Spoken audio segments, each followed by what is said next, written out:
Kada naučimo imena, onda možemo, naravno, da nastavimo sa imenima roditelja, prijatelja, rođaka i tako dalje, a sljedeći korak je da bismo učili još slova, odnosno pokrili sva slova, da pišemo recimo životinje. Pa sad, koju bi ti, Ivona, voljela životinju da napišemo?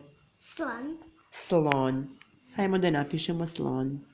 S, L, O, N.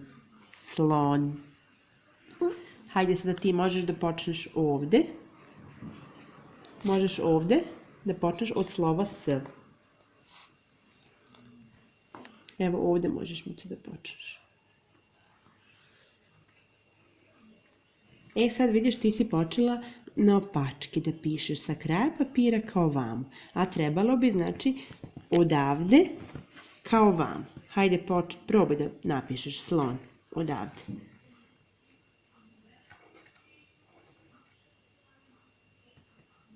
Tako je, S. A sad vidiš, ti si opet to isto na opačke. Probaj ovde, kao ovde što si napisala. S.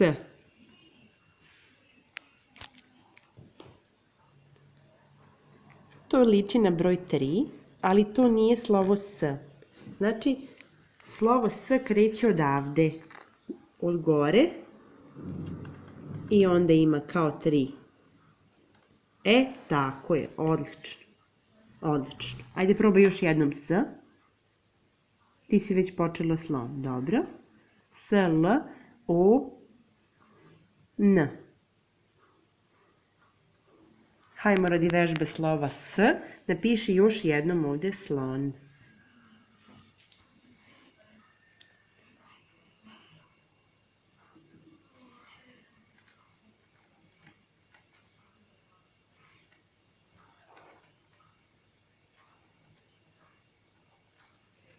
Slon, tako je. Tako da mi imamo nova slova sada S, koja to može da bude teško i da se često piše na opačke, to je sve u redu.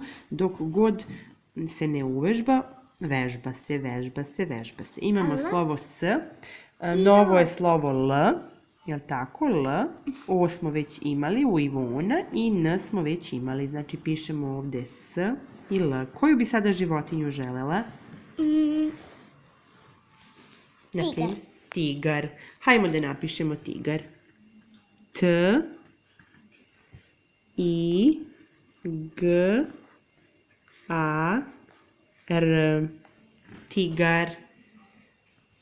Ivona već piše, pa da propratimo kako je ona to odradila. T, I, G, A i R. Ivona je već ovo radila više puta, zato ona to zna. Znači, slova su T, novo slovo je slovo T.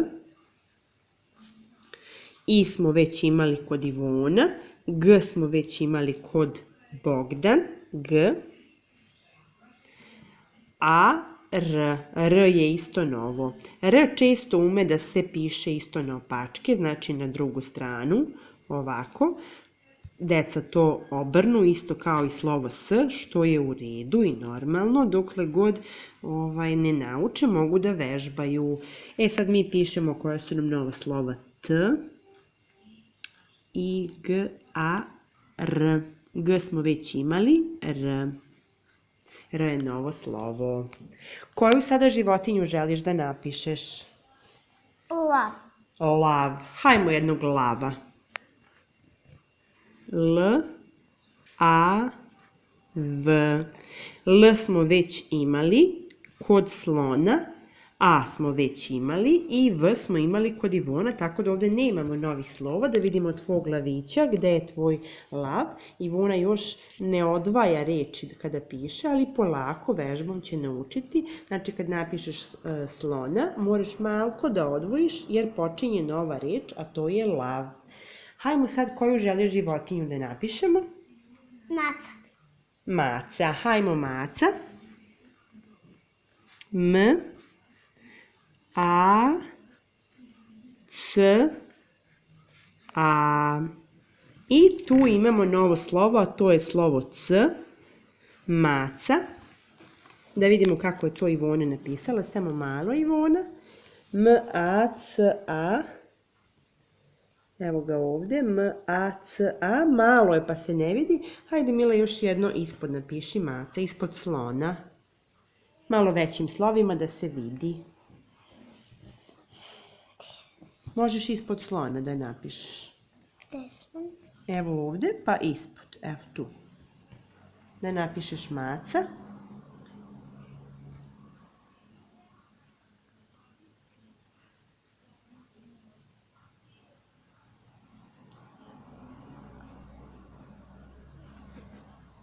Odlično, odlično. Možemo još jednu životinju po maminom izboru, na primjer, da napišemo žirafa. To je malo teže, ali da naučimo. Ž, I, R, A, F, A. Ž, I, kako ti ide Ivona? Ž, I, Š, R, A,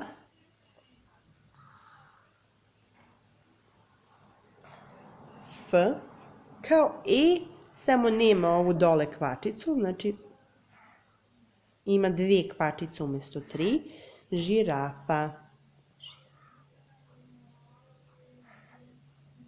Još A. Odlično ti ide Ivona. Nismo ovdje napisali da smo imali slovo C, koje isto često se piše na opačke. C. Sada imamo slovo Ž,